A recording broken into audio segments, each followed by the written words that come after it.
Okay, good morning, good afternoon, at magandang araw sa inyong lahat, Luzon, Visayas, Mindanao. At welcome po dito sa aking channel, ang Tabsong Viewpoint. So, okay, explain ko muna po sa inyo ang Tabsong ano. So, ang Tabsong Viewpoint ay, syempre, kinakailangan kasi natin paulit-ulitin ito sa mga bagong nanonood at bagong subscriber na ito pong Tabsong, ang pinaka-goal natin dito is ang advocacy natin, or sa madali salita, advocacy, magkaisa tayo, makakreate tayo ng isang community na may isang layunin, at ang layunin po na yun ay pag-isahin natin, pagbuklunin natin ang sambayan ng Pilipino sa iisang direksyon, ang pag-unlad ng Pilipinas. Yun po ang pinaka-goal natin dito. So again, tayo po dito, ang advocacy natin ay yung institutional base o yung pagsuporta sa mga institution natin na bumubuo ng ating gobyerno. So yun po ang ating sinusuportahan. So sana po sa inyo lahat dyan, makiisa po kayo dito sa ating advocacy ng ating community binubuo. Kasi ito po, pag ito ang sinuportahan natin, naniniwala tayo na wala tayo ditong wala tayong side na sinusuportahan dito. Walang left, walang side, walang pro, walang anti. So tayo po, ang sinusuportahan natin ay ang institusyon na bumubuo sa government. Okay? Again, uulit-ulitin po natin na tayo po ay hindi sumusuporta sa mga political personality. So, yun po ang layunin ng ating channel, kung naiintindihan po ninyo, na ang goal natin ay magmula dun sa pagsuporta natin sa political personality, ililipat natin yung suporta dun sa tinatawag natin institutional base o yung institusyon na bumubuo sa gobyerno. Yan po ay neutral at iisang direksyon yan. Ang layunin po natin dyan ay mapaunlad natin yung ating bayan. So, okay. Balik po tayo dun sa ating topic. Ang topic po natin ngayon ay para sa akin good news. So, akin, so basahin po natin itong article na pinablish ng isang mainstream media. So, nakalagay po sa kanilang headline, AFP eyes more missile warship fighter jet. So, nakalagay po dito, basahin natin yung konting news nila. Armed Forces of the Philippines Chief General Romeo Browner Jr. has revealed the military plans to acquire more missiles, warship, and multiple fighter jet to boost the country defense capability. So, kamakailan lang po kasi yung ating butihing AFP chief ay nagsadya dun sa tinatawag na nag-attention ng tinatawag na Raisina Dialogue na kung saan ay ginanap sa New Delhi, India. So ito po ay meeting ng mga may kaugnayan sa military cooperation. So yan po. So nagpaplano po ang ating gobyerno na magkaroon ng more acquisition ng mga tinatawag nating defense equipment. Again, uulitin po natin yan. Yan po ay para sa atin ay good news.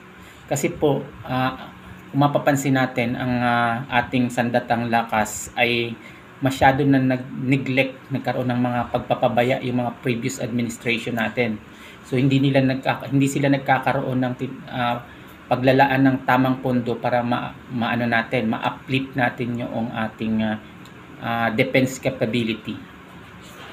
So kung hindi pa po nangyari yung sigalot dyan sa West Philippine Sea, hindi po magkakaroon ng pagmamadali yung ating gobyerno para makapag-acquire ng mga necessary defense equipment para magkaroon tayo ng tinatawag na credible deterrence dun sa mga adversary natin. So para sa akin po, mas importanteng tutukan natin yan, magkaroon tayo ng defense credibility dito sa mga adversary natin. So marami po kasing mga detractors diyan kasi lagi nila sinasabi na ba tayo magkakaroon ng more acquired ng mga defense equipment, samantalang marami daw ang nangangailangan ng tulong dito, yung marami nagugutom sa ating bayan, maraming mga naghihirap, bakit yan ang inuuna natin? Actually po, may explanation po dyan ang government natin.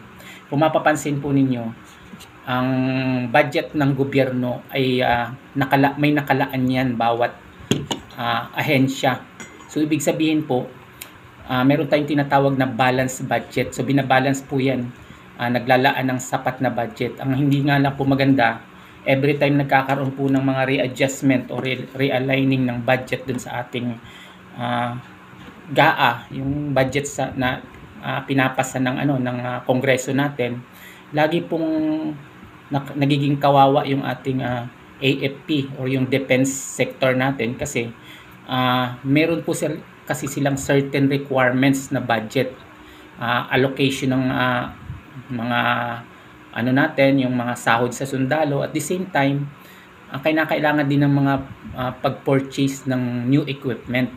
Sadly po, every time magpapasa tayo ng budget, yung annual budget natin, nagkakaroon ng pagtatapyas doon sa pondo ng ating sandatang lakas. Para sa akin po, hindi dapat natin ginagawa yan kasi nga may balance po naman ang budget. So may yung mga nagsasabi na ba't daw hindi natin pondohan yung ibang ahensya na gobyerno. Actually, sobra-sobra po ang budget ng ibang ahensya ng gobyerno kumpara sa defense spending natin. So napakaliit po. Tapos ang masaklap niyan, binabawasan pa ng ating mga ibang kasama dyan ng mga politician. So sabi ko nga, sana po yung mga politician na nagtatapyas dun sa budget ng AFP natin, makonsensya naman. Kasi hindi naman po sila yung haharap dun sa, in time of conflict, hindi naman po kasi sila yung haharap dun sa front line eh. Di ba ang haharap din yung mga kasundaluhan natin. So bakit hindi natin sila bigyan ng tinatawag na sapat na kagamitan, sapat na technology para ma-counter yung kanilang opponent. So again, sinasabi ko nga po, iba kasi yung naghahanda tayo kasi hindi pwede kasi tayo yung klase ng bansa na lagi nakaasa dun sa mga kaalyado natin. So, in time of conflict po, again, sasabihin natin dito sa ating channel na wala tayong ibang aasahan kundi yung mga sarili natin. So, anong mangyayari? Just in case magkaroon ng conflict, hindi naman natin ginugusto yan at wala tayong intention na sumama dyan sa conflict na yan, pero may mga responsibilidad po kasi ang bawat isang bansa, lalo na kung may mga tinatawag silang military cooperation, bilateral cooperation, etc. Yan po ay kasama yan sa tinatawag na mga geopolitics jargon na tinatawag. So ibig sabihin, bukod po dun sa ating mga mutual treaty na ganyan or yung mga alliances, dapat po magkaroon din tayo ng sarili natin na nakakayahan. Yun po ang pinaka-importante dito. Kaya yung mga nagsasabi na hindi po daw dapat yan ang pinag-aaksayahan ng oras at pera ng gobyerno, maling-mali po yan. At sa tingin ko yan, yung mga nagko-comment yan, bahagi po yan ng mga na brainwash ng tinatawag na fake news narrative. At alam naman po natin yan na every time ang Pilipinas ay nagkakaroon ng mga pagsusumikap na iangat yung antas ng ating sandatang lakas, ang unang-unang tumututol po dyan yung mainland China. Kaugnay dun sa natin, sa tension natin dyan sa West Philippine Sea. So again, hindi naman po ibig sabihin na tayo ay nag-aarmas, nagkakaroon ng upgrade ng ating mga military equipment. Hindi naman po ibig sabihin nun ay tayo ay makikipagdigma na. Sinasabi ko nga po dito, paulit-ulit tayo, importante, iba na yung handa kaysa sa walang paghahanda. Common sense lang naman po yun eh. Sa lahat ng bagay, in any eventuality po, dapat ang ating bansa ay ready. Okay? So, again, marami pa pong mga nire-required ang ating AFP. So dapat sana po yan ay ating suportahan yung, sabi ko nga, ang sinusuportahan natin dito ay yung institusyon. Okay, yung institusyon. Kasi pag yan po ang sinuportahan natin, hindi tayo magkakamali ng sinusuportahan. So ating pong suportahan yung stride ng ating AFP na makumpleto nila yung requirements nila. Mga equipment, mga nabanggit po dito ang mga requirements na sinasabi nila ay ikukumpletuhin nila yung tinatawag na missile defense platform, tapos yung mga air asset natin. So again, ang nakalagay nito, basahin po natin yung nakalagay dito sa article natin. So So karagdagan daw pong missile platform, which is kailangan natin, yun yung mga tinatawag na air defense platform, yung tinatawag na mid-range capability, yung anti-ship missile. Napaka-importante po niyan, magkaroon tayo ng mga ganyang kasi yan po ang requirements ng ating military. So again, ang mga military po natin ay matatalino po yan at mga well-trained po yan at na ginagawa nila sa balikatan with our partner US. So alam po nila yung mga capability. Ang kailangan na lang po natin is makapag-acquired sila ng mga talagang military asset na makakatulong sa ating protection sa ating national sovereignty. Okay? Pero higit pa po dun sa lahat, gusto ko po lang i-ano sa atin na hindi para sa akin po or sa mga ordinaryong mamamayan na kagaya natin, dapat po ang ating gobyerno ay hindi nag-aspire sa makontento na lang sa pamimili ng mga defense equipment. Again, mas maganda po na magkaroon tayo dito ng sarili nating military industrial complex. Alam mo po, ang marami pong benefits kasi pag nakapagtayo tayo dito ng sarili nating military industrial complex. Ibig sabihin, magkakaroon po tayo ng kakayahan na mag-manufacture ng sarili nating mga defensive weapon. Okay? So, I'm sure yung ating armed forces ay meron silang mga cooperation mechanism na nini-negotiate nila sa mga alliances nating bansa para magkaroon ng tinatawag na mga transfer of technology. Napaka-importante po niya na ang gobyerno ay magtutok sa pagkakaroon ng tinatawag nating military industrial complex. Kasi ang isang benefits po niyan is, again, nasabi na natin ito dun sa previous content natin, makakapag-generate po yan ng tinatawag nating makakadagdag po yan sa paglago ng ating ekonomiya. Yung mga pagde-develop ng mga sarili nating defensive weapon. Napatunayan na po yan ng ibang mga bansa na nag-invest sa kanilang sarili nilang military industrial complex. So ngayon nakikita po natin ang kanilang bunga ng pagsusumikap na makapag-develop ng sariling military industrial complex kagaya po ng South Korea. So na kung saan tayo po ay nag-o-order sa kanila ng mga air asset katulad ng mga fighter jet. So yan po ay bunga ng pagtuon ng gobyerno sa kanilang sariling military industrial complex. So ibig sabihin, bukod sa magkakaroon tayo ng sarili nating asset dito na tayo yung makikinabang, eventually po pwede din po natin yan ma-export sa ating mga kasamang kaalyadong bansa. So pag nag-mature na yung technology na i-transfer sa atin at na-develop natin yan further, so makikita natin yan, pwede na din po tayo mag-export ng mga military assets. So hindi lang po yun. Pag na-develop po natin yung sarili nating military industrial complex dito, makakapag-generate po yan ng trabaho.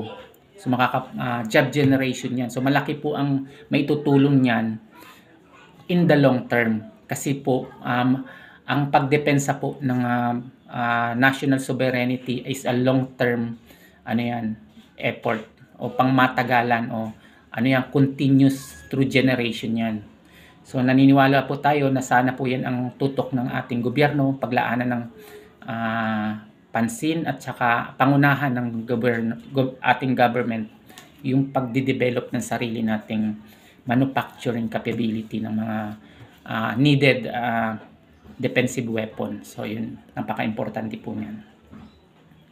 So nakakatulong din po yung mga pinasa na batas na patungkol dyan. So ang kailangan na lang po konting effort na lang ng gobyerno para magkaroon tayo ng continuous effort. So napaka-importante po makapagtayo tayo ng mga sariling research division. It's either private or collaboration with our AFP. So napaka-importante po niya na yan sana ang ating pagtuunan ng pansin ng ating gobyerno.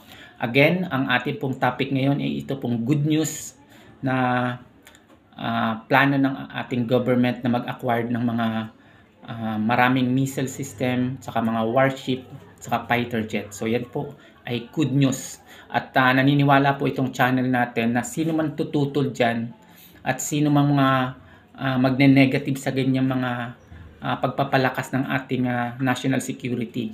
Yan po, naniniwala ako niya na yan ay na brainwash ng tinatawag nating mga fake news at false narrative na pinapakalat sa social media ngayon.